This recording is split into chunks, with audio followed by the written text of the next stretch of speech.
తలంపులు ఆలోచించి అవసరమైనటువంటి మాటల చేత మన జీవితాలను మనము కట్టుకోవడానికి ప్రయత్నించేద్దాం. ఒక మాట చదువుదాం. నా వాక్యం చదివిస్తారనుకున్నా. ఒక మాట చదువుదాం. ఈరోజు ఇక్కడ జరిగినటువంటి పాటలు పాడారు. ఈ పాటలన్నింటిలో కూడా మనందరికీ వినపడుతున్నది ఒక మాట. అదేంటంటే మరణం. పాడిన పాటల ద్వారానైనా ఇక్కడ చదువుతున్నటువంటి మాటలైనా అందులో మనకి ఎక్కువగా వినిపిస్తున్నది ఏంటంటే మరణం. మరణం గురించినటువంటి ఆలోచనలు ఈరోజు చాలా మందికి లేవు. ఎందుకు అనంటే అన్నింటి గురించి ఆలోచిస్తూ ఉన్నారు, కానీ ఈరోజు మరణం గురించినటువంటి ఆలోచనలు మనుషులు కలిగి ఉండలేకపోతా ఉన్నారు. కనుక ఒక మాట చదువుదాం. కీర్తన గ్రంథము 89వ కీర్తన 48వ వచనాన్ని మనం చదువుకొని ఈరోజు కొన్ని మాటలు వినడానికి ప్రయత్నించేద్దాం. మరణమును చూడక బ్రతుకు నరుడెవడు, పాతాళము యొక్క వశము కాకుండా తనను తాను తప్పించుకొనగలవాడు ఎవడు? చాలమ్మా, థ్యాంక్ యూ. ఈ మాటల గురించి నేను ఆలోచిస్తున్నప్పుడు మరణం గురించి నాకు అర్థమైనది, ఈ వాక్యం చదువుతున్నప్పుడు బైబిల్లో కొంతమందికి మరణం గురించినటువంటి కొన్ని ప్రశ్నలు ఉన్నాయి.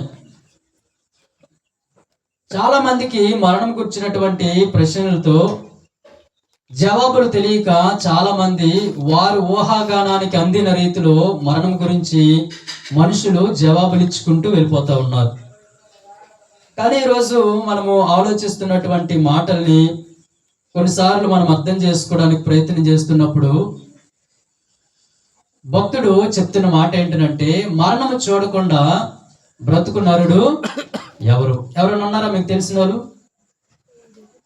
మరణము చూడక బ్రతుకు నరుడు ఎవరైనా ఉన్నారంటే ఎవరు లేరు. మనందరికి తెలుసు, ప్రపంచాన్ని గడగడలాడించినటువంటి ఒక గొప్ప వ్యక్తి, ఆయన పేరే అలెగ్జాండర్. ప్రపంచాన్ని అంతటినీ తన చేతుల్లోకి తీసుకున్నాడు. కానీ ఆయన మరణం గురించి ఆలోచించినప్పుడు ఒక చిన్న దోమ కుట్టి చనిపోయినాడు. ఆయన ఎంతో గొప్పవారైనా ఆయన అంటున్నటువంటి మాటలు చూస్తే, నేను ప్రపంచాన్నే గడగడలాడించాను, ప్రపంచమంతా నేను వశపరుచుకున్నాను, ప్రపంచాన్నే జయించాను, కానీ నేను మరణాన్ని జయించలేకపోతా ఉన్నాను. కనుక చనిపోయే కొద్ది రోజుల ముందు ఆయన చెప్పినటువంటి మాట ఏంటంటే, ఆ యొక్క సైన్యాధిపతులను పిలిచి ఆయన చెప్తా ఉన్నాడు, నేను మరణించిన తర్వాత ఒక నా కోరిక ఉంది, ఆ కోరిక తీర్చండి అని చెప్పి ఆయన చెప్పినటువంటి మాట ఏంటంటే, ఇదిగో నా కొరకు ఒక సమాధి పెట్టి చేసి నా చేతులు అలా పైకి చూపించి నన్ను తీసుకుంటూ వెళ్ళండి అని చెప్పాడు. వాళ్ళు అడుగుతా ఉన్నారు, మీకేంటి సార్ ఎంత వింతైన కోరిక వచ్చిందనంటే, లేదు ప్రపంచాన్ని అంతటినీ నేను జయించాను కానీ మరణాన్ని జయించలేకపోయినాను, నేను పోయేటప్పుడు ఏమీ తీసుకెళ్లకుండా వెళ్ళిపోతున్నాను అని ఒక సత్యాన్ని ప్రపంచానికి ఆయన అందించగలిగినాడు. కనుక ఈరోజు మరణము చూడకుండా బ్రతికిన నరుడు ఎవరో కూడా లేరు. మరొక విషయాన్ని కూడా ఇక్కడ మనం అర్థం చేసుకోవాలి. అదేంటంటే, మనము పుట్టినప్పుడు మనల్ని ఎవరు ఫస్ట్ చూసారో తెలియదు. మీకు తెలిసేమో నాకు తెలియదు. మరలా మనము చనిపోయినప్పుడు కూడా మనల్ని ఎవరు చూస్తారో ఎవరు తాగుతారో కూడా మనకి తెలియదు. కనుక ఈరోజు మనం అర్థం చేసుకోవాలి, నీ పుట్టిక గురించి, నువ్వు పుట్టినప్పుడు ఎవరు చూసారో నీకు తెలియదు, నువ్వు పుట్టినప్పుడు ఎవరు నిన్ను తాకారో కూడా నీకు తెలియదు, నువ్వు మరణించినప్పుడు ఎవరు చూస్తారో నీకు తెలియదు, మరణించినప్పుడు నిన్ను ఎవరు తాగుతారో కూడా నీకు తెలియదు. కానీ ఈ పుట్టుకకి ఈ మరణానికి మధ్యన ఉన్నటువంటి జీవితము చాలా విలువైనది. ఆ జీవితం గురించి చాలా మంది ఆలోచించి ఈరోజు ఆ జీవితాన్ని సరిగ్గా ఆలోచించక, సరిగ్గా ఆ జీవించక ఎన్నో అవస్థలు తెచ్చుకొని ఎన్నో రకాలైనటువంటి ప్రతికూలమైన పరిస్థితులకి గురైపోతున్నటువంటి స్థితిని మనం చూస్తూ ఉన్నాం. కనుక ఈరోజు ఒక్క మాట ఇక్కడ చదువుకుందాం. చదివిన మాటని మరొకసారి మనం ఆలోచిద్దాం. ఇక్కడ చదువుకున్న మాట ఏంటంటే, మరణమును చూడక బ్రతుకు నరుడు ఎవరు. ఈ మాటకి రెండు అర్థాలు ఉన్నాయి. ఒక వ్యక్తి గురించి ఆలోచించినప్పుడు ఆ వ్యక్తి పేరు మన అందరికి తెలుసు, గౌతమ్ బుద్ధుడు. తన బాల్యం అంతా కూడా, తన యవ్వనం వచ్చినంత వరకు కూడా వాళ్ళ తల్లిదండ్రులు ఆ రాజభవనములో ఆయన ఎలా పెంచారంటే, దుఃఖము తెలియకుండా, ఏడుపు తెలియకుండా, మరణాన్ని చూడకుండా ఆ వ్యక్తిని చాలా చక్కగా పెంచారు. ఒకరోజు ఆ గౌతమ్ బుద్ధుడికి అనిపించిందంట, ఎంతకాలం నేను ఇలాగా ఈ పంజరంలో చిలకలాగి ప్యాలెస్ లో ఉంటాను, కాస్త బయటికి వెళ్దాము అనుకుని ఒకసారి బయటికి వెళ్ళాడంట. ఆ దినము బయటికి వెళ్ళేటప్పటికి ఆయన జీవితంలో జరిగినటువంటిది, ఆయన జీవితం మీద ఒక చెరగని ముద్ర ఒకటి పడింది. అదేంటనంటే, అలా బయటికి వెళ్తూ ఊర్లోకి వెళ్ళేటప్పటికి అక్కడ ఒక సంఘటన చూశాడంట. ఆ సంఘటన ఏంటనంటే, ఆ స్త్రీ రొమ్ము బాదుకొని, జుట్టు విరబూసుకొని ఏడుస్తా ఉంది, గోల పెడతా ఉంది, రోధిస్తా ఉందంట. ఆ విషయాన్ని ఆయన చూసి కలత చెందాడు. ఎందుకు ఆవిడ అంతగా ఏడుస్తా ఉంది, ఎందుకు ఆవిడ అంతగా దుఃఖిస్తా ఉందని ఆయన కలవరం చెంది ఏం జరిగిందని దగ్గరికి వెళ్తే అక్కడ తన భర్త చనిపోవడము ఆయన గమనించాడంట. గమనించి అప్పుడు ఆలోచన తన జీవితంలోనికి వచ్చిందంట, మనుషులు మరణిస్తారా, మనుషులకు దుఃఖం ఉంటుందా, మనుషులకు రోదన ఉంటుందా, మనుషులకి వేదన ఉంటుందని ఆలోచించడం ప్రారంభించి తన జీవితంలో ఆయన మరి ఒక రకమైనటువంటి ఆలోచనలోకి వెళ్ళిపోయి, అందుకే మనకు తెలుసు, ఒక చెట్టు కిందకి వెళ్ళిపోయి ఆయన ధ్యానం చేసుకునేటటువంటి పరిస్థితులు ఉన్నాయి. ఎందుకు ఆ పరిస్థితి ఆయనకు వచ్చిందనంటే, దుఃఖం అంటూ ఏంటో ఫస్ట్ టైం చూశాడు, రోదన ఎలాగుంటుందో ఫస్ట్ టైం చూశాడు, మరణం ఎలాగుంటుందో ఫస్ట్ టైం చూశాడు. కనుక చెరగని ముద్ర తన జీవితంలో పడింది. కనుక ఆయన ఒక రకమైనటువంటి పరిస్థితుల్లో ధ్యానానికి వెళ్ళిపోయినట్లు మనం చూస్తూ ఉన్నాం. కనుక ఈరోజు అది ఒక అర్థం వస్తుంది. అంటే మరణం అంతవరకు ఆయన చూడలే, మరణం అంతవరకు ఆ బయటికి వెళ్ళి ఆ పరిస్థితుల వరకు ఆయన వెళ్ళి మరణాన్ని చూసినంత వరకు కూడా అంతవరకు ఆయనకి మరణం ఎలాగుంటుందో తెలియదంట. ఇది ఒక అర్థమైతే, మరొక అర్థం ఏంటనంటే, మరణమును చూడక బ్రతుకు నరుడు ఎవరు అని అంటే, మరణాన్ని రుచి చూడకుండా బ్రతికిన నరుడు ఈ భూమి మీద ఎవరూ లేరు అనేది కూడా ఒక అర్థం వస్తూ ఉంది. కనుక ఈ భూమి మీద మరణమును చూడకుండా బ్రతికిన నరుడు ఇంతవరకు కూడా మనకి కనిపించలేదు. 100 సంవత్సరాలు కావచ్చు, 200 సంవత్సరాలు కావచ్చు, 300 సంవత్సరాల తర్వాత అయినా మనుషులు మరణించినట్లు మనం చూస్తా ఉన్నాం. కనుక ఇదిగో భక్తునికి ఒక ప్రశ్న ఉంది. అదేంటనంటే, మరణమును చూడక బ్రతుకు నరుడు ఎవరు అనేది తన మనసులో ఉన్నటువంటి, తన హృదయంలో ఉన్నటువంటి ఆ ప్రశ్నకు జవాబును వెతుకుతుంటే ఎవరూ చెప్పలేకపోయినారు, కానీ బైబిల్ చెప్తా ఉంది. చూద్దాం ఒక మాట. బైబిల్ చెప్తున్నటువంటి ఆ ప్రశ్నకి జవాబు ఏంటనంటే, రోమాపత్రికలో మనం చూస్తాం. రోమాపత్రిక 5వ అధ్యాయం 12వ వచనాన్ని మనం చూస్తాం. కొద్ది నిమిషాలు ఒక మాట చదువుదాం. రోమాపత్రిక 5వ అధ్యాయం 12వ వచనాన్ని కాస్త చదివి మీరు వినిపిస్తే, ఇట్లుండగా ఒక మనుషుని ద్వారా పాపమును, పాపము ద్వారా మరణమును లోకములోనికి ఎలా ప్రవేశించిందో అలాగుననే మనుషులందరూ పాపము చేసినందున మరణం ఎంతమందికి వచ్చిందని చెప్పండి? అందరికీ సంప్రాప్తమైను.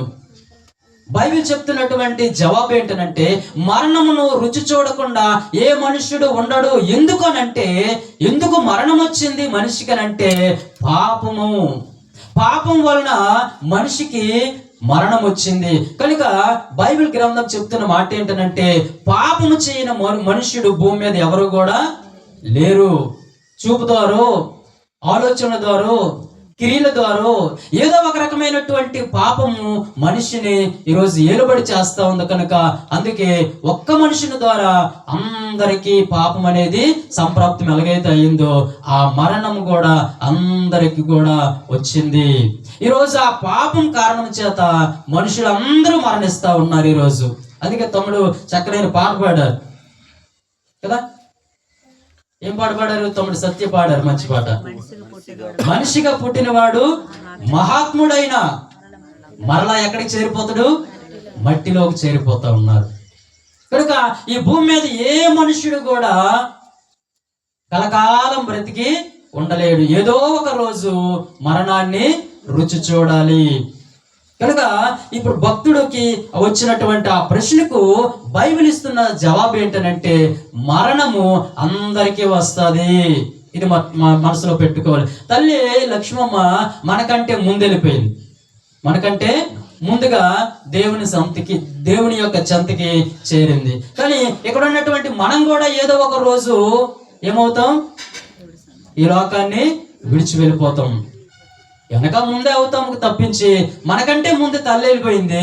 తర్వాత ఇక్కడ ఉన్నటువంటి మనలో ఎవరు వెళ్తామో మనకు తెలియదు. శాపనార్థం అనుకోకండి, ఇది మరణం అందరికీ వస్తుంది. అమ్మా ఇదే శాపనార్థాలు పెడుతున్నారు అనుకోకండి. మరణం అనేది ప్రతి మనిషిని కూడా కలుసుకుంటా ఉంది. కనుక మరణం అందరికీ సంప్రాప్తం అవుతుంది అనేది ఈరోజు మనం ఎరగాలి. ఇక్కడే మనం ఒక విషయాన్ని అర్థం చేసుకుందాం. ఒకసారి మరణము జీవితము మాట్లాడుకుంటున్నాయంట. మరణము జీవితము రెండు మాట్లాడుకుంటూ మరణము జీవితాన్ని అడుగుతా జీవితంతో ఇలాగంటుందంట, నిన్ను అందరూ ఇష్టపడతా ఉన్నారు, నన్ను ఎందుకు అందరూ ద్వేషిస్తా ఉన్నారు, నేనంటే ఎందుకు ఎవరికి ఇష్టం ఉండట్లేదు అని మరణము జీవితాన్ని అడుగుతా ఉంటే జీవితం ఏమైనా ఆన్సర్ ఇస్తుందో తెలుసా? ఇదిగో జీవితం అంటుంది, నేను అందమైన అబద్ధాన్ని కనుక నన్ను అందరూ ఇష్టపడతా ఉన్నారు, నువ్వు చేదైన సత్యాను కనుక నిన్నెవరు కూడా ఇష్టపడట్లేదు అంటుంది. అంతే కదా. ఈరోజు సత్యం అంటే ఏంటనంటే అందరూ మరణిస్తారు అన్నది సత్యం, అవునా కదా? ఎవరు ఉండిపోం, అందరూ మరణిస్తారు. కానీ ఇది చేదు సత్యం. అందుకే ఈ సత్యం గురించి ఎవ్వరు కూడా ఆలోచించట్లేదు. అందమైన అబద్ధాన్ని మాత్రం మనుషులు ఏం చేస్తున్నారు? అందమైన అంటే అబద్ధం లాంటి జీవితాన్ని మాత్రం ప్రేమిస్తూ ఉన్నారు. ఎంతకాలం ఉండిపోతాం ఈ జీవితంలో? అక్కలు మంచి పాట పాడినారు కదా, పాడారా? ఈ జీవితం విలువైనది, నరులారా రండి అని దేవుడు పిలుస్తా ఉన్నాడు. కానీ ఈ జీవితం గురించి మనుషులు అందమైన అబద్ధమైన ఈ జీవితం గురించి ఏమనుకుంటున్నారంటే సంపాదన కొరకు ఈరోజు మనుషులు ఎక్కువగా విలువిస్తా ఉన్నారు. ఎందుకు ఆ విలువలు ఇస్తున్నారంటే ఈ భూమే శాశ్వతం అనుకుంటున్నారు, ఈ లోకమే శాశ్వతం అనుకుంటున్నారు. అందుకే మనుషులందరూ కూడా దేని మీద మనసు పెడుతున్నారంటే ఈ లోకం మీద మనసు పెడుతున్నారు. కానీ మరణం తర్వాత ఏముంటుందో దాని గురించి ఎవ్వరూ ఆలోచించట్లేదు. ఎందుకనంటే అందమైన అబద్ధమైన ఈ జీవితాన్ని మనుషులు స్టిక్ అయిపోయినారు, అవును కదా? ఈ జీవితానికి మనుషులు బందీ అయిపోయినారు కనుక ఇక్కడే ఉండడానికి ఇష్టపడుతున్నారు తప్పించి అసలు మరణం ఒకటి ఉన్నది, మరణం తర్వాత జీవితం ఏంటనేది ఈరోజు ఎందుకు మనుషులు ఆలోచించలేకపోతున్నారు అని అంటే అందమైన అబద్ధమైన ఈ జీవితాన్ని గురించి ఎక్కువగా ఆలోచిస్తున్నారు కనుక చేదైనటువంటి సత్యంని ఈరోజు ఆలోచించట్లేదు. అందుకే మరణము రుచి చూడక బ్రతుకు నరుడు ఎవరు అని అంటే బైబిల్ ఏం ఆన్సర్ ఇస్తుందనంటే ఎవరూ లేరు, అందరికీ మరణం వస్తుంది. దేవుని స్తోత్రం, హల్లెలూయా. అర్థమైందా? రెండవ ప్రశ్న ఒక అతను అడుగుతా ఉన్నాడు, ఇలాగా పురాతన కాలపు మనిషి ఇలాగ అడుగుతా ఉన్నాడు. యోబు గ్రంథం 14వ అధ్యాయంలో మనం ఆ ప్రశ్న చూస్తాం. ఆయనకు వచ్చినటువంటి డౌట్ ఏంటంటే, ఆయనకు వచ్చినటువంటి ప్రశ్న ఏంటంటే ఇదిగోండి ఇలా అంటా ఉన్నాడు. 14వ అధ్యాయం 10వ వచనంలో మనం చూస్తే, అయితే నరులు మరణమై కదలలేక పడియుందురు, నరులు ప్రాణము విడిచిన తరువాత వారేమైపోదురు? భయమేంటి? ఒక వ్యక్తికి ఒక ప్రశ్న వచ్చింది, నరులు మరణము చూడక బ్రతుకు నరుడు ఎవరని ఒక అతనికి వస్తే బైబిల్ సమాధానం ఇచ్చింది అందరూ మరణిస్తారు అని. ఇంకొక వ్యక్తికి ఏమని వచ్చిందంటే, సరే మరణించిన మనుషులు ఏమవుతున్నారు ఇప్పుడు? ఆ వ్యక్తికి వచ్చినటువంటి గొప్ప ప్రశ్న ఇది మనం ఆలోచిస్తే నిజముగా మన జీవితాల్లో గొప్ప సత్యాన్ని మనం ఎరగగలుగుతాం. ఆ భక్తునికి వచ్చినటువంటి ఆ ప్రశ్న ఏంటంటే, సరే మనుషులందరూ మరణిస్తా ఉన్నారు, మరి మరణించిన తర్వాత ఏమవుతున్నారు? మనుషులందరూ ఏమవుతున్నారు? ఈ ప్రశ్నకి రకరకాల ఆన్సర్లు ఉన్నాయి లోకంలో. రకరకాలైనటువంటి ఆలోచనలు, రకరకాలైనటువంటి ఆన్సర్స్ చెప్తా ఉన్నారు. కొంతమంది ఏమంటున్నారంటే మరణం అయిపోయిన తర్వాత మనుషులు ఏమవుతారు అంటే మనకందరికీ తెలుసు, పక్షులు అయిపోతున్నారు అంటున్నారు, అవునా? అంతే కదా. ఈరోజు మా ప్రాంతాల్లో అయితే చనిపోయిన తర్వాత వాళ్ళ గురించి మా వాళ్ళు ఏం చేస్తారంటే ఇగో కొంత అన్నం తీసుకెళ్లి ఆ బిల్డింగ్ మీద పెడతారు. ఎందుకు పెడతారో తెలుసా? చనిపోయినటువంటి మా అమ్మ, చనిపోయినటువంటి మా నాన్న వచ్చి ఆ ఆహారం తింటారని ఎదురు చూస్తారనమాట. అక్కడికి వచ్చి తినేవి ఏంటనంటే కాకులు తింటాయి. ఏం తింటాయి? కాకులు. ఇప్పుడు వాళ్ళ ఆలోచన ఏంటనంటే, వాళ్ళు ఇదిగో ఈ ఆహారం తింటున్నారంటే మా అమ్మ లేకపోతే మా నాన్న ఏమై పుట్టినారు, వాళ్ళు కాకుల్లాగా పుట్టారు అనుకుంటున్నారు. అవునా? వాళ్ళు ఏమైపోయినారంటే అన్ని కాకులు అయిపోయినారు అనుకుంటున్నారు.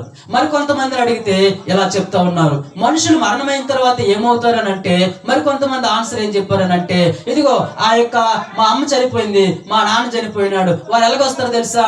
మరలా మా చెల్లి కడుపులో నుంచో, మా అన్నయ్య కడుపులో నుంచో, లేకపోతే మా సంతానం ద్వారా వచ్చేస్తారు అనుకుంటున్నారు కొంతమంది. అవునా? ఇలాంటి ఆలోచన ప్రాంతాల్లో ఉన్నాయో లేదో నాకు తెలియదు, ఉండుంటాయి నాకు తెలిసి కదా. వాళ్ళు మరణించిన తర్వాత ఏమవుతారని అంటే, మనుషులు మరలా వాళ్ళ యొక్క జనరేషన్ లో నుంచి బయటకు వస్తారని మనుషులు అవగాహన కలిగి ఉన్నారు కొంత. అవునా? కానీ మనుషుల యొక్క ఆలోచనలు వేరేగా ఉన్నాయి. కానీ పరిశుద్ధ గ్రంథం బైబిల్ ఏం చెప్తుందనంటే, దేవుడు ఏం చెప్తున్నాడు ఆ ప్రశ్నకు జవాబు అనంటే, చదువుదాం ఆ మాట కూడా ఒకసారి చూద్దాం. ఆయన మనుషులందరికీ జీవమునిచ్చిన దేవుడు, మనిషి జన్మకు కారకుడైన దేవుడు, మనిషి యొక్క ఈ ఉనికికి అంతటికీ కారణమైనటువంటి దేవుడు ఒక వ్యక్తి గురించి సాక్ష్యం ఇస్తా ఉన్నాడు. ఆయన ఏమంటున్నాడంటే, సర్వాన్ని ఎరిగిన దేవుడు, సమస్తం పైన అధికారం కలిగిన దేవుడు, మానవునికి జీవితం ఇచ్చిన దేవుడు, మనుషుల గురించి చక్కగా ఎరిగిన దేవుడు ఏమంటున్నాడు తెలుసా? వినండి. ఆయన దేవుడు ఒక మనిషి గురించి సాక్ష్యం ఇస్తా ఉన్నాడు. ఏమిచ్చాడనంటే, ఇలాంటి మనుష్యుడు, ఇట్టి జ్ఞానము కలిగిన మనుష్యుడు ఇంకా పుట్టడు, ముందుకి ఇంకా పుట్టబోడు అని ఒక వ్యక్తి గురించి సాక్ష్యం ఇచ్చారు. ఆయన పేరు ఏం పేరేనంటే సొలొమోన్. సొలొమోను గురించి దేవుడు సాక్ష్యం ఇచ్చి, ఆ సొలొమోను చెప్తున్నటువంటి మాటను కానీ మనం ఆలోచిస్తే ఆయన ఏమంటున్నాడు తెలుసా? చూద్దాం. సామెతల ప్రసంగి గ్రంథంలో ఆ మాటలు ఉంటాయి. 12వ అధ్యాయం కానీ మనం తీసినట్లయితే ఈ ప్రశ్నకు జవాబు చెప్తా ఉన్నాడు ఆయన. మరణమైన తరువాత మనుషులు ఏమవుతున్నారు అని అంటే, ఆయన ఇస్తున్నటువంటి జవాబు చూస్తే చాలా అద్భుతం అనిపించింది. ప్రసంగి గ్రంథం 12వ అధ్యాయంలో ఆ 7వ వచనాన్ని కానీ మనం చూస్తే అక్కడ ఒక మాట రాయబడి ఉంది. మనందరం ఎరిగిన మాట, మన్నైనది వెనుకటి వలె మరలా భూమికి చేరును, ఆత్మ దాన్ని దయచేసిన దేవుని యొద్దకు చేరును. దేవుని యొద్దకి వెళ్తా ఉంది. వినండి, మరణమైన తర్వాత మనుషులు ఏమవుతున్నారు అనే ప్రశ్నకి ఈ సొలొమోను చెప్తున్నటువంటి ఒక జవాబు ఏంటనంటే, మనుషులు మరణమైన తర్వాత ఏమవుతున్నారు తెలుసా? మన్నైన శరీరము ఎక్కడికి వెళ్ళిపోతుంది? మట్టికి వెళ్ళిపోతా ఉంది. ఆత్మ ఎక్కడికి వెళ్తుంది? దేవుని చెంతకి వెళ్తా ఉంది. దేవుని చెంతకి వెళ్తా ఉన్నది. కనుక ఈరోజు మనం అందరం ఒక విషయాన్ని ఎరగండి. మనిషి మన్ను అని ఎలా తెలుస్తా ఉంది? మనిషి ఈ మట్టి అని అంటున్నారు కదా, మనిషి మన్ను అంటున్నారు కదా, ఈ మన్నైన శరీరం అంటున్నారు కదా. ఈ మన్నైన శరీరం మనిషికి ఎలా వచ్చింది, ఎక్కడి నుంచి వచ్చింది అనేది మనం ఆలోచిస్తే, దేవుడు ఆదిలో మొట్టమొదటిగా మనిషిని దేనితో చేశాడని అంటే, నేల మట్టిని తీసి మనిషిగా చేసి జీవాత్మను దేవుడు ఆ మనిషిలో ఓదగా మనిషి జీవాత్మ అయినాడు. దేవుని స్తోత్రం. హల్లెలూయా. అవునా? కనుక మట్టితో చేసినటువంటి ఈ మనిషి ఏమైపోతున్నాడంటే, మరణమైన తరువాత ఇగో ఈ మన్నైన శరీరం మట్టికి చేరిపోతా ఉంది, ఆత్మ దేవుని యొద్దకు వెళ్తా ఉంది అని అంటాం. ఇక్కడ మనం ఒక ఆలోచన చేద్దామా? నాకు ఆలోచిస్తున్నప్పుడు ఏమనిపించింది అని అంటే, మనం బ్రతికినన్న ఆళ్ళు కూడా మట్టి ఎక్కడ ఉంటుంది? మన కాళ్ళ కింద ఉంటుంది కదా. మీ కాళ్ళ కింద ఉంటుందా? అందరి కాళ్ళ కింద ఉంటుంది. మనం బ్రతికినన్న ఆళ్ళు కూడా ఈ మట్టి మన కాళ్ళ కింద ఉంటుంది. కానీ గొప్ప విషయం ఏంటంటే, ఆలోచిస్తూ ఉంటే మనం మరణించిన తర్వాత ఈ మట్టి ఎక్కడ ఉంటుంది? మరి మన పైన ఉంటుంది కదా. మనిషికి దుప్పటి కప్పినట్లు మరణమైన తర్వాత మట్టితో మనల్ని కప్పేస్తా ఉన్నారు, మట్టితో మనల్ని కప్పేస్తా ఉన్నారు. కనుక ఈ మన్నైన శరీరము మట్టికి వెళ్ళిపోయింది. మరి ఆత్మ దేవుని చెంతకి వెళ్తా ఉంది. ఎందుకు వెళ్ళిందంట అక్కడికి? ఎందుకు ఆత్మ దేవుని చెంతకి వెళ్తా ఉందనంటే, ఆలోచిస్తున్నప్పుడు మనకు తెలుసు. అక్కడ చదువుదాం, చూడండి. అదే ప్రసంగి గ్రంథంలో ఎందుకు దేవుని ఆత్మ దేవుని ముందుకి వెళ్తా ఉందనంటే, అదే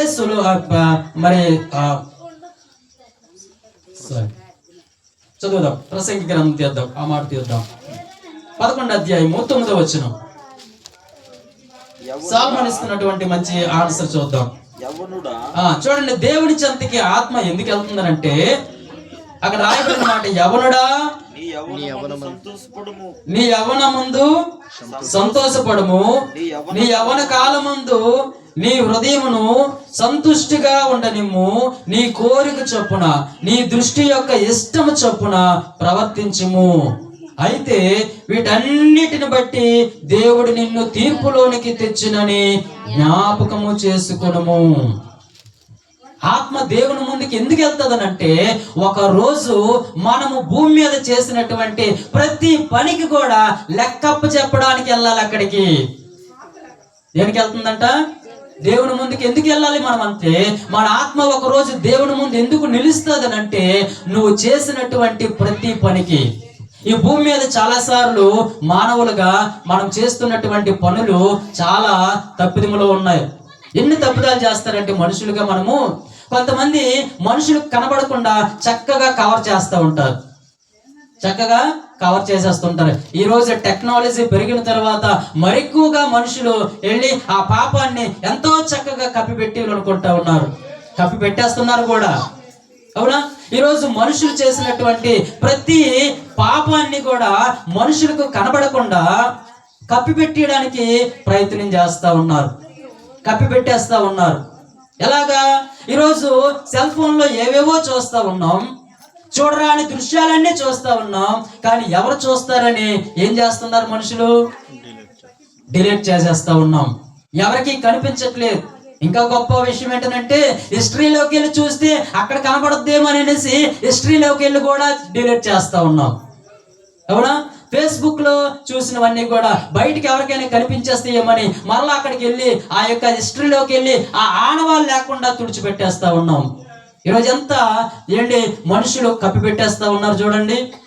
ఏమా, చాలా మంది మాట్లాడుతున్నప్పుడు ఎవరికి వినబడకుండా చాలా చక్కగా మాట్లాడుకుంటారు, చాలా సైలెంట్ గా మాట్లాడుకుంటారు. ఏదైనా ఫోన్ ఇస్తే మనుషుల్ని అబ్జర్వ్ చేయండి, ఎక్కడికి వెళ్ళిపోతుంటారు ఈరోజు?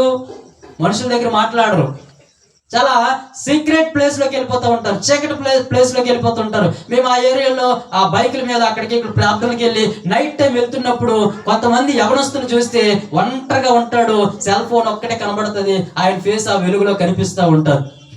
యవనస్తులు నైట్ 10 తరువాత యవనస్తులు కానీ మనం ఆ రోడ్ల మీద చూస్తే వరుసగా మా ప్రాంతాల్లో కనిపిస్తూ ఉంటారు. ఏం చేస్తున్నారా వీళ్ళనంటే, ఏవేవో సెల్ ఫోన్ లో చూసుకుంటూ ఉంటారు, ఏవేవో మాట్లాడుకుని అలాగ రోడ్ల మీద నడుస్తూ ఉంటారు.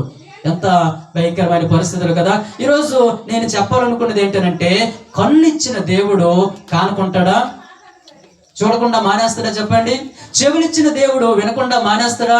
ఆయన వింటున్నాడు. నువ్వు ఆడిన ప్రతి మాట వింటున్నాడు, నువ్వు చేస్తున్న ప్రతి దానిని చూస్తున్నాడు. అందుకే ఒక రోజు దేవుడి దగ్గర నువ్వేం చేయాలి? లెక్క అప్పు చెప్పాలి, లెక్క అప్పు చెప్పాలి. కనుక ఆలోచించండి దయచేసి. నువ్వు ఎవరికి కనబడకుండా చక్కగా మేనేజ్ చేసేస్తున్నావు అనుకోవచ్చు, కానీ ప్రతిదీ కూడా దేవుడు లెక్క చూస్తా ఉన్నాడు, ప్రతిదీ అబ్జర్వ్ చేస్తా ఉన్నాడు, ప్రతిదీ చూస్తా ఉన్నాడు. కనుక జాగ్రత్త పడాలి. మరణం తర్వాత ఏం జరుగుతుంది అనేది ఆ భక్తునికి వచ్చిన ప్రశ్నకు బైబిల్ సమాధానం చెప్తా ఉంది. సాల్మాన్ గారు చెప్తా ఉన్నారు ఏంటనంటే, మన్నైన శరీరము మట్టికి వెళ్ళిపోతా ఉంది. తల్లి లక్ష్మీ అమ్మగారి యొక్క శరీరము ఎక్కడికి వెళ్ళిపోయింది? మట్టిలోకి వెళ్ళిపోయినది. ఆత్మ మాత్రం ఎక్కడ ఉందంట?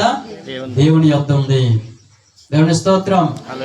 కనుక ఆ ప్రశ్నకు కూడా బైబిల్ మనకి చక్కనైనటువంటి సమాధానం చెప్తా ఉన్నది. మరొక ప్రశ్న అదే భక్తుడు ఆ యోబు గ్రంథంలోనే, ఆ పురాతన పుస్తకంలోనే మరొక ప్రశ్న కూడా ఆయన జీవితంలో మెదులుతా ఉంది. అదేంటంటే, ఆ యోబు గ్రంథంలోని ఇప్పుడు చదివిన అధ్యాయంలోనే 14వ అధ్యాయం 14వ వచనాన్ని కానీ మనం చూడగలిగితే ఆ మరొక ప్రశ్న అక్కడ మనకి కనిపిస్తా ఉంది.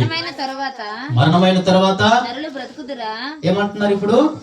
మరణమైన తర్వాత మనుషులు బ్రతుకుతారా? చాలు, మరణం తర్వాత మనుషులు బ్రతుకుతారా అంటున్నారు. ఇప్పుడు 2 ప్రశ్నలకు ఆన్సర్ చెప్పింది బైబిల్, 3వ ప్రశ్నకు కూడా ఆన్సర్ చెప్తా ఉన్నది. మనుషుల్ని అడిగితే ఈ ప్రశ్నకి రకరకాల ప్రశ్నలు, రకరకాల జవాబులు చెప్పారు. కానీ బైబిల్ దేవుడు రాయించినటువంటి ఈ పరిశుద్ధ గ్రంథంలో వెళ్ళి చక్కనైనటువంటి ఆన్సర్ ఇక్కడ కనిపిస్తా ఉంది. మనం చూసినట్లయితే ఆయన వేస్తున్నటువంటి ప్రశ్నకు చక్కనైనటువంటి జవాబు ప్రభు అయిన యేసుక్రీస్తు వారే చెప్తా ఉన్నారు. యోహాను సువార్త గారు మనం చదివినట్లయితే యోహాను సువార్త 5వ అధ్యాయం మనం చూసినట్లయితే 29వ వచనంలో మనకు ఆ మాట కనిపిస్తూ ఉంటుంది. జాగ్రత్త వినండి. మరణమైన వాళ్ళు బ్రతుకుతారా అనే ప్రశ్నకు బైబిల్ గ్రంథం ఇస్తున్నటువంటి ఒక చక్కనైనటువంటి జవాబు అదేంటనంటే, ఇదిగో ప్రభు అయినటువంటి యేసుక్రీస్తు వారే స్వయంగా ఇస్తున్నటువంటి జవాబు. ఆ 5వ అధ్యాయము 29వ వచనాన్ని మనం చదువుదాం. మేలు చేసిన వారు జీవ పునరుత్థానమునకును, కీడు చేసిన వారు తీర్పు పునరుత్థానమునకును బయటికి వస్తారు. అర్థమవుతుందా? మనుషులు మరణమైన తర్వాత మరలా బ్రతుకుతారా అనేటటువంటి ప్రశ్నకు ప్రభు అయిన యేసుక్రీస్తు వారు చెప్తున్న ఆన్సర్ ఏంటనంటే, ఒక రోజు రాబోతా ఉంది. ఒక రోజు వచ్చినప్పుడు మనుషులందరూ కూడా బ్రతుకుతారు. మనుషులందరూ కూడా బ్రతుకుతారు. బైబిల్ గ్రంథంలో ప్రభు అయిన యేసుక్రీస్తు వారు 33.5 సంవత్సరాలు భూమి మీద బ్రతికి 3.5 సంవత్సరాలు పరిచర్య చేశారు. ఆయన చేసిన పరిచర్యలో కొన్ని అద్భుతాలు జరిగాయి. అందులో ఒక 3 విషయాలు మీకు చూపిస్తాను. మనకు తెలుసు, నేను రెఫరెన్స్ చూపించను కానీ మీకు ఆ సందర్భం చెప్తాను, రెఫరెన్స్ మీరు చూసుకోండి. తర్వాత యాయీర్ అనేటటువంటి ఒక వ్యక్తి తన యొక్క పాప చావు బ్రతుకుల్లో ఉన్నది. చావు బ్రతుకుల్లో ఉంటే ఆయన యేసు ప్రభు దగ్గరికి వెళ్ళారు. అయ్యా, నా కుమార్తె చావు బ్రతుకుల్లో ఉంది, మీరు వచ్చి నా కుమార్తెను బాగు చేయండి అయ్యా అని బతిమాలితే ప్రభు దగ్గర వేడుకున్నాడు. అయితే ఆ ప్రభు అయినటువంటి యేసు ప్రభు వారు, నువ్వు భయపడకు, నమ్మికుంచు, పదా వెళ్దామని చెప్పి ఆయనతో పాటు వెళ్తా ఉన్నారు. మధ్యలోకి వచ్చినప్పటికీ కొంత సమయం ఆలస్యమైంది. ఎందుకనంటే మధ్యలో ఒక స్త్రీని బాగు చేశాడు ఆయన. 12 సంవత్సరాలు కలిగినటువంటి ఒక రక్తస్రావం కలిగిన స్త్రీ ఆయన ఆ త్రోవలో వెళ్తూ ఉన్నాడని ఎరిగి ఆయన చెంతకు వచ్చి ఆయనని విశ్వాసముతో ఆయన చెంగుముట్టగా ఆవిడ స్వస్థత పొందుకోయింది. అప్పుడు ఆమెకి ప్రభు అయినటువంటి యేసుక్రీస్తు వారు చెప్పారు, అమ్మ, నీ విశ్వాసం గొప్పది, నీ విశ్వాసమే నిన్ను స్వస్థపరిచింది, కనుక సమాధానం ఇంటికి వెళ్ళని ఆమెను పంపించాడు. ఆ సందర్భాన్ని బట్టి అక్కడ కొంత సమయం ఆలస్యమైంది. ఆమెను బాగు చేసి మరలా కొంత దూరం అలా నడుచుకుంటూ వెళ్ళగానే ఆ యాయీర్ అనేటువంటి అధికారి ఇంటి దగ్గర నుంచి ఒక కబురు వచ్చింది. ఏమని వచ్చిందనంటే, ఇదిగో నీ కుమార్తె చనిపోయిందయ్యా, ఇంకా బోధకుడిని ఎందుకు నువ్వు తొందర పెడతా ఉన్నావు, ఆయన్ని పంపించి పదా మనం సమాధి కార్యక్రమాలు చేసుకుందాం అన్నట్టుగా వాళ్ళు వచ్చిన వారందరూ కూడా ఆయనకి చెప్తా ఉంటే ఈయన హృదయం ఎలా ఉంటుంది చెప్పండి. ఒక తండ్రిగా కుమార్తె చనిపోతే ఆ తండ్రి హృదయం ఎలా ఉంటుంది ఇప్పుడు చెప్పండి. ఉన్నారు కదా, ఎలా ఉంటది ఇప్పుడు తండ్రి హృదయం? చాలా తల్లడి వెళ్ళిపోద్ది. ఎందుకంటే కుమార్తె చనిపోయిందనే వార్త వినగానే ఆయన హృదయం అంతా వేదన చెందుతుంది, ఆయన హృదయం అంతా చాలా బాధ అనిపిస్తూ ఉంటది. కనుక యాయీరు చాలా మనసులో రకరకాలుగా ఆలోచిస్తున్నటువంటి సమయంలోనే ప్రభు అయినటువంటి యేసుక్రీస్తు వారు చెప్తున్న మాట, నమ్మి కొంచెమయ్యా, పదా వెళ్దాం మీ ఇంటికి అన్నట్టుగా ఆయన చెప్పి ఇంటికి తీసుకెళ్ళాడు. ఇంటికి తీసుకెళ్ళగానే ఇంటికాడ వాతావరణం అంతా మనం చూస్తున్నట్లయితే ఆ పాప చనిపోయింది కనుక వచ్చిన వాళ్ళందరూ కూడా గోలు పెట్టి ఏడుస్తూ ఉన్నారు, గోల్ చేస్తా ఉన్నారు, రోధిస్తా ఉన్నారు.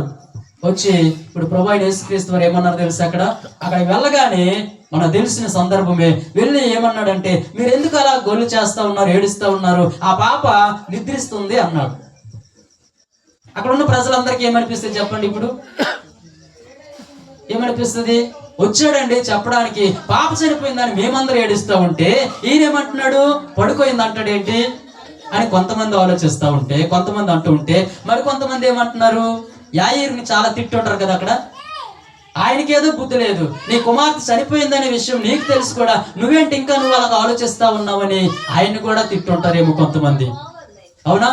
రకరకాలు మాట్లాడుంటారేమో, అవి ఏమి పట్టించుకోలేదు. కానీ యేసు ప్రభువారు ఆ తండ్రిని, ఆ తల్లిని, అవన్నీ కొంతమంది శిష్యుల్ని లోపలికి తీసుకెళ్లి ఆ కుమార్తెతో ఇలా మాట్లాడుతూ ఉన్నారు. యేసు ప్రభువారు ఏమంటారు తెలుసా? తల్లి తాకుమే అని అన్నాడు. చిన్నదానా లెమ్ము అని చెప్పగానే పాప ఏమైందంట? లేచి కూర్చోయింది. దేవుని స్తోత్రం. పాప లేచి కూర్చోగానే అప్పటి వరకు ఆలోచించండి, ఏడుస్తున్నటువంటి వారి ఆయన్ని కేక కూడా, ఏ శబ్దం కూడా ఆ పాపకి వినబడలేదు. కానీ యేసు ప్రభువు వారు మాట్లాడగానే ఆయన శబ్దము మనిషిని ఏం చేసింది? బ్రతికించింది. ఆ పై వచనంలో ఉంటది, యోహాను సువార్త మనం చదువుతాం 5వ అధ్యాయంలో ఆ మాట చదువుతాము. అక్కడ ఉంటది కదా, మృతులు 25వ వచనం అనుకుంటా, ఆ పై వచనమే. మృతులు దేవుని కుమారుని శబ్దం విని విని గడియ వచ్చును. మనిషి కుమారుని శబ్దం విన్నప్పుడు మనుషులు ఏమవుతారంటే బ్రతుకుతారు అనే దానికి నేను ఉదాహరణ ఇస్తా ఉన్నాను.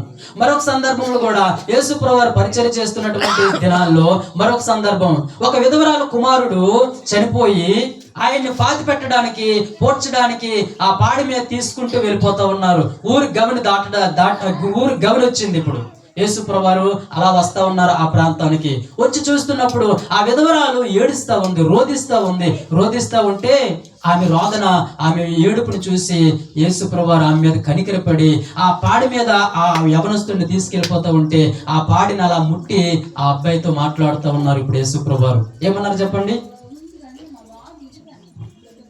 ఏమన్నారు? యేసు ప్రభువు వారు ఆ పాడిని ముట్టి, చిన్నవాడ లెమ్ము అని చెప్పగానే ఆ అబ్బాయి కూడా ఏమైనాడు? యవనస్తుడు ఏమైనాడు? లేచి కూర్చున్నాడు. దేవుని స్తోత్రం. అప్పుడే చనిపోయిన పాపను కూడా ప్రభు లేపాడు. ఆ యవనస్తుడు చనిపోయి కొంత సమయం అయిపోయింది, పోడ్చడానికి తీసుకెళ్ళిపోతా ఉన్నారు. అలాంటి యవనస్తుని కూడా యేసు ప్రభువు వారు బతికించారు. అందుకంటే మరొక అద్భుతం చెప్పమంటారా? లాజరు వారి గురించి తెలుసు. మార్తా మరియల యొక్క సహోదరుడు చనిపోయి ఎన్ని రోజులు అయిందంట? ఎన్ని రోజులు అయ్యమ్మా? 4 రోజులు అయ్యింది.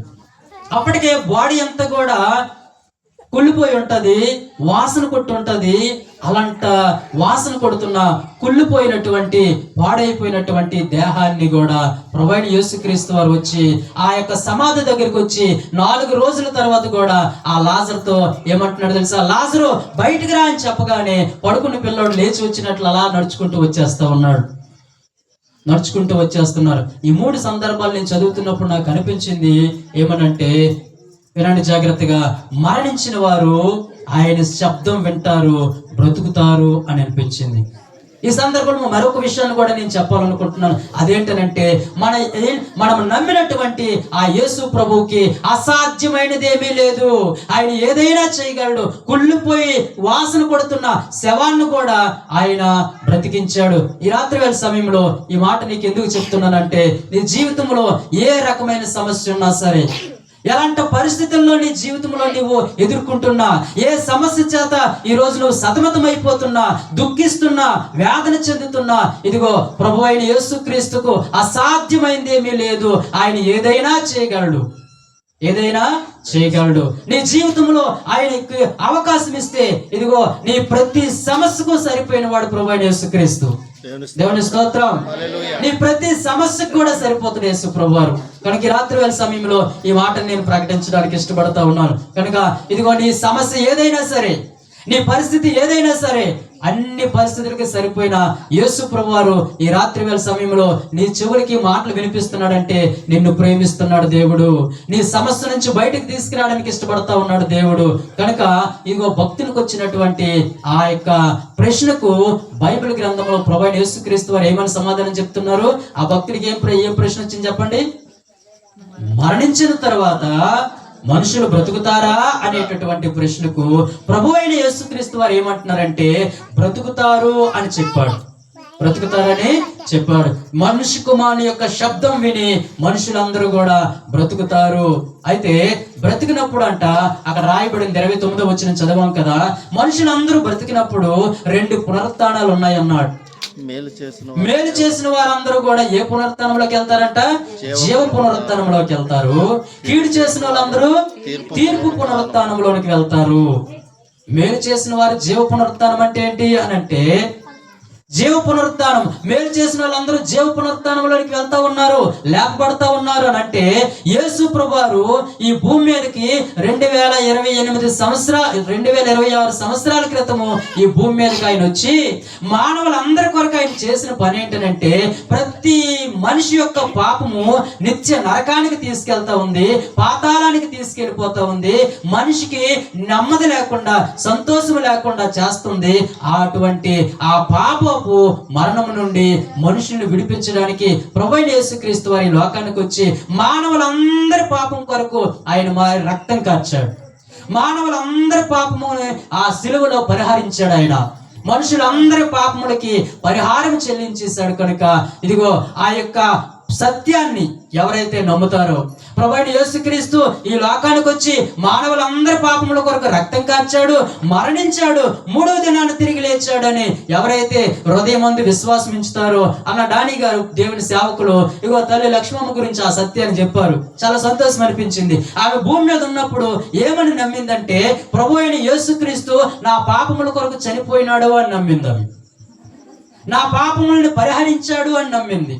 అందుకే నా పాపములు పరిహరించాడు కనుక నాకు నిత్య జీవం ఇవ్వగలిగిన దేవుడు, పరలోక స్వర్గం ఇవ్వగలిగిన దేవుడు ఆ యేసు ప్రభు అనే హృదయమందు విశ్వాసం ఉంచింది. ఆయన క్షమించాడని నమ్మింది, దేవుడిగా అంగీకరించింది, తన పాపాలని పరిహరించుకుంది. బ్రతుకున్న నాళ్ళు కూడా ఆ ప్రభువునే వెంబడించింది చివరి వరకు కూడా.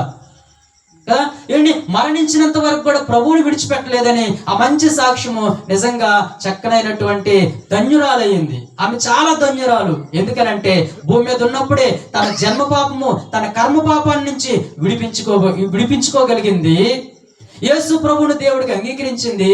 ఇప్పుడు కన్ను మూసింది. ఆవిడ ఎక్కడికి వెళ్ళిపోయింది? ఇప్పుడు దేవుడుండే నిత్యత్వంలోనికి, దేవుడుండే స్వర్గలోకానికి వెళ్ళిపోయింది ఆమె. అవునా? కనుక ఆ సత్యము ఏంటి నమ్మింది కనుక ఇప్పుడు ఆమె ఒక రోజు లేపబడుతుంది, ఏంటి దేవుని దగ్గరికి వెళ్తుంది. ఆమె జీవ పునరుత్థానంలో ఉంటుంది ఆమె. మరి కీడు పునరుత్థానంలో ఎవరుంటారనంటే యేసు ప్రభువు నీ పాపాలకు ఇచ్చినటువంటి ఆ రక్షణను, ఆ పరిహారాన్ని నువ్వు తృణీకరిస్తే, నువ్వు కాదనుకొని కాలదనుకుంటే, నువ్వు విడిచిపెడితే ఆ ప్రభు నాకు కాదు, నాకు సంబంధించినోడు కాదని నువ్వు గాని విడిచిపెట్టి తోలనాడితే ఒక రోజు ఖచ్చితంగా నువ్వు ఎక్కడ ఉంటావనంటే, నువ్వు లేపబడినప్పుడు ఏ పునరుత్థానంలో నువ్వు ఉంటావనంటే ఇదిగో తీర్పు పునరుత్థానంలో నువ్వు ఉంటావు. ఎందుకో తెలుసా? దేవుని ముందుకెళ్ళి ఆ రోజు దేవుడు నిన్ను అడుగుతాడు, భూమి మీద ఉన్నప్పుడు నీకు జ్ఞానం ఇచ్చాను నేను, భూమి మీద ఉన్నప్పుడు నువ్వు అన్నింటి గురించి ఆలోచించావు. ఒక కేజీ వంకాయలు కొనాలంటే ఆలోచించావు, నీ క్లాత్ ఒక షర్ట్ కొనాలంటే నువ్వు ఆలోచించావు, ఒక కర్చీఫ్ కొనాలంటే నువ్వు ఆలోచించావు. కానీ ఈరోజు దేని గురించి నువ్వు ఆలోచించలేదంటే నీకు జీవితం ఇచ్చిన నన్ను గురించి నువ్వు ఆలోచించలేదు. ఈ భూమి మీద నీ జీవితాన్ని నీకు నచ్చినట్లు నువ్వు బ్రతికావు, నా గురించిన స్పృహ లేకుండా బ్రతికావు. అందుకే ఒకరోజు నువ్వు ఎక్కడ ఉండాలంటే ఇదిగో ఈ నిత్య నరకంలో ఉండాలని ఆ రోజు దేవుడు నిన్ను నిత్య నరకానికి పంపిస్తాడేమో బహుశా. కానీ అలాంటి పరిస్థితుల్లోకి నువ్వు వెళ్ళకూడదని, ఆ నరకానికి ఆ పాతాళానికి నువ్వు వెళ్ళకూడదని ప్రభువైన యేసుక్రీస్తు వారు ఈ భూమి మీద ఉన్నప్పుడే, మన బంధువులు ప్రాణం ఉన్నప్పుడే నీకు చెప్తున్న సత్యం ఏంటంటే నీ పాపములు క్షమించగలిగిన దేవుడు నేనే అని ఆ ప్రభు నీకు పరిచయం చేసుకుంటా ఉన్నాడు. ఇప్పటికే చాలా సార్లు ఈ మాటలు విన్నావు యేసు ప్రభు గురించి. మరి ఆ ప్రభువుని నీ సొంత రక్షకుడిగా అంగీకరిస్తే, ఆ దేవుడిగా అంగీకరిస్తే, ఆయన గురించి కొంచెం నువ్వు ఆలోచించగలిగితే నువ్వు కూడా ఒక మంచి ధన్యుడిగా నువ్వు మోక్షాన్ని సంపాదించుకుంటావు. లేకపోతే ఒకరోజు ప్రమాదకరమైనటువంటి పరిస్థితుల్లో ఉండవలసి ఉంటుందని దేవుడు హెచ్చరిస్తా ఉన్నాడు. నువ్వు నరకం వెళ్ళకూడదని దేవుడు నిన్ను ప్రేమిస్తూ ఉన్నాడు. కనుక మనుషులు మరణము రుచి చూడకుండా బ్రతుకు నరుడు ఎవరు అంటే ఎవరూ లేరని బైబిల్ చెప్తా ఉంది. మరొక అతను అంటున్నాడు కదా, ఇదిగో మనుషులు మరణమైన తర్వాత ఏమవుతారు అనే ప్రశ్నకు బైబిల్ ఏం సమాధానం ఇస్తుందంటే మన్నైన శరీరం మట్టికి వెళ్ళిపోతుంది, ఆత్మ దేవుని చెంతకి వెళ్తుంది. ఎందుకు వెళ్తుందంట? లెక్క నువ్వు చెప్పాలి. ఒక రోజు నీ జీవితం గురించి లెక్క చెప్పడానికి ఒక రోజు దేవుని ముందు నిలబడవలసి వస్తుంది.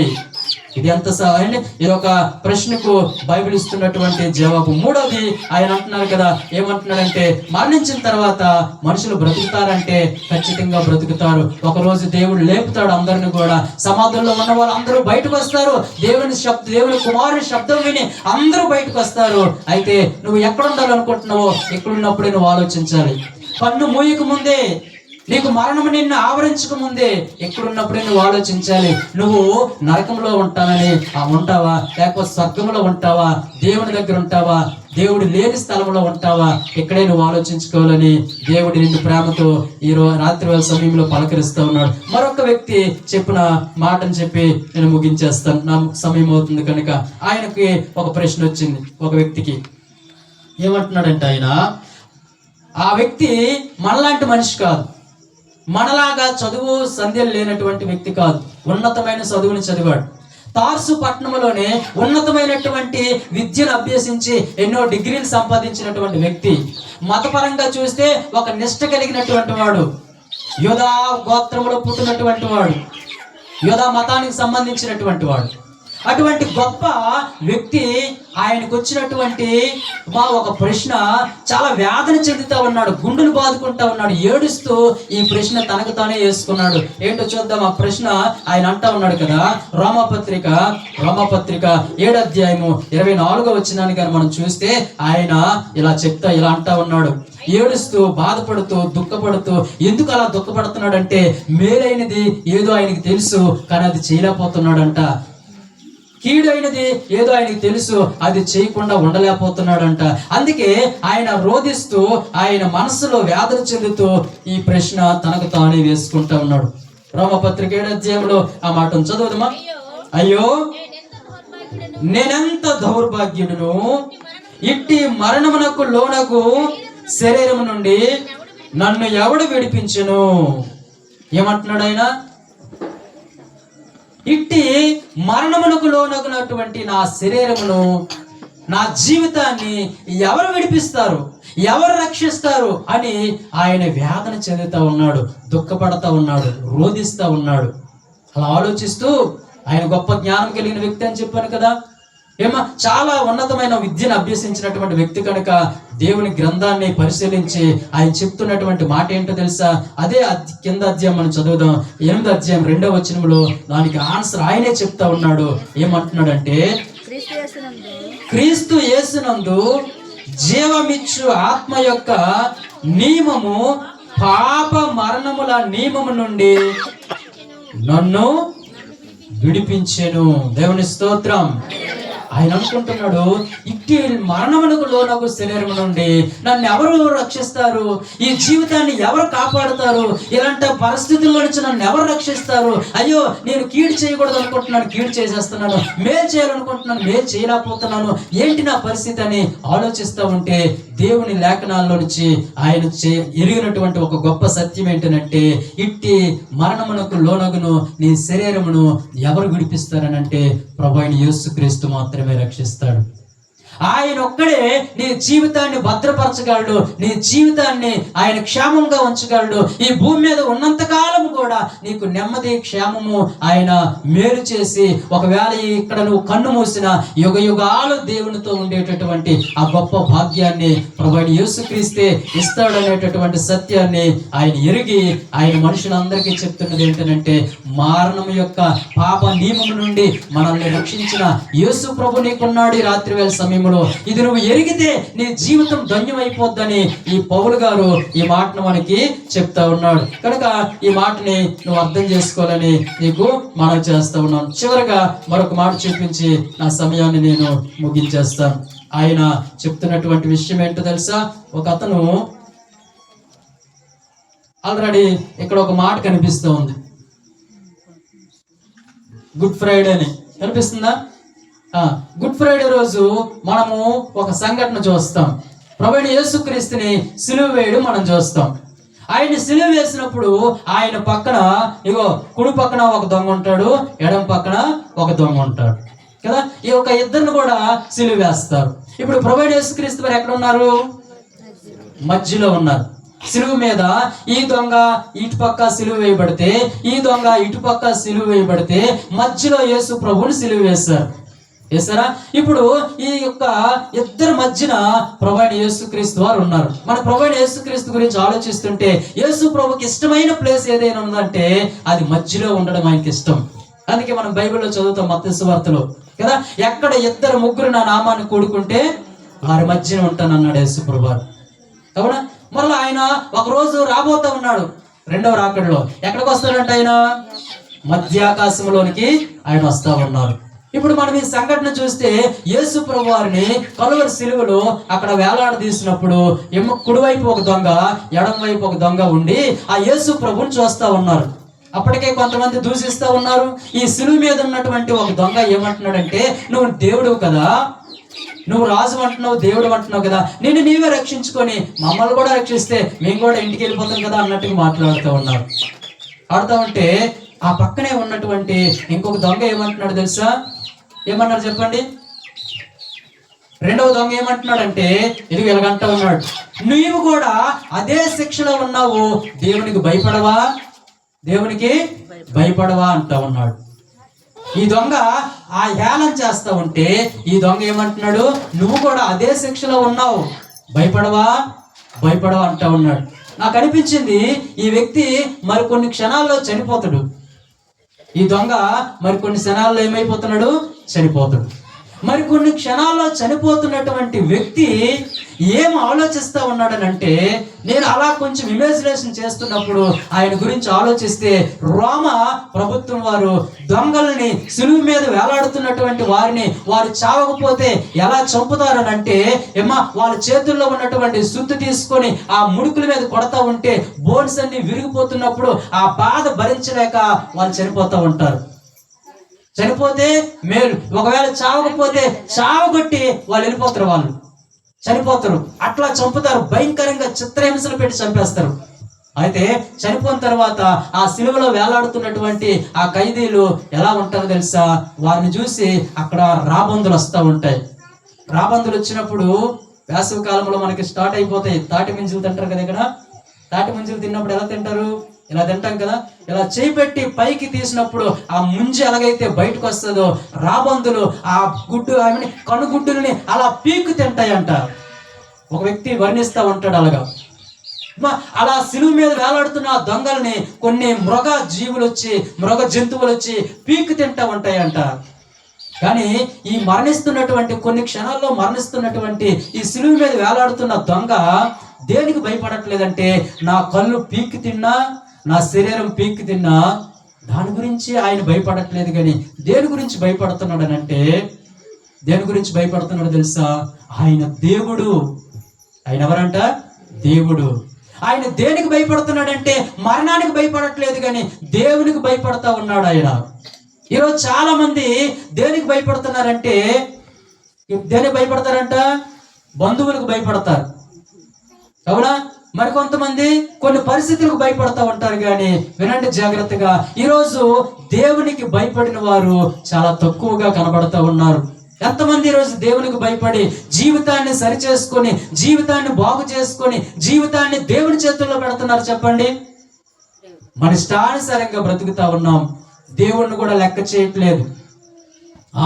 కన్ను మూసిన తర్వాత ఏమవుతామో, కన్ను మూసిన తర్వాత ఏమవుతారో ఎవరు తెలుసురా అంటున్నారు చాలా మంది. కన్ను మూస్తే అంతా మాయే అంటున్నారు మరి కొంతమంది. లేదు లేదు లేదు, దేవుడు నీకు జీవితం ఇచ్చాడు, దేవుడు నీకు జన్మనిచ్చాడు, దేవుడు నీకు కావలసిన ఈవులన్నిటిని ఇచ్చాడు. వాటన్నిటిని అనుభవిస్తున్న నీవు దేవుని గురించి ఆలోచించక, దేవునికి భయపడకుండా నీ జీవితాన్ని ఇష్టానుసారంగా నువ్వు జీవిస్తావా? అది చాలా ప్రమాదకరం అని చెప్పాను ఆల్రెడీ. కనుక దయచేసి అర్థం చేసుకోండి. కొన్ని క్షణాల్లో మరణిస్తున్నటువంటి ఆ సిలువ మీద ఉన్నటువంటి దొంగ ఏమంటున్నాడంటే, నీవు అదే శిక్షలో ఉన్నావు, దేవునికి భయపడవా? ఆయన ఎవరో తెలుసా? ఇదిగో నీ జీవితానికి, ఈ సమస్త ఉనికికి ఆయన దేవుడు, సర్వశక్తి కలిగిన దేవుడు, సార్వభౌమత్వం కలిగిన దేవుడు. అంతేకాదు ఆయన ఎరిగిన మరొక సత్యం ఏంటనంటే, ఆ యేసు ప్రభువారు మరలా రాబోతున్నారు ఈ లోకానికి.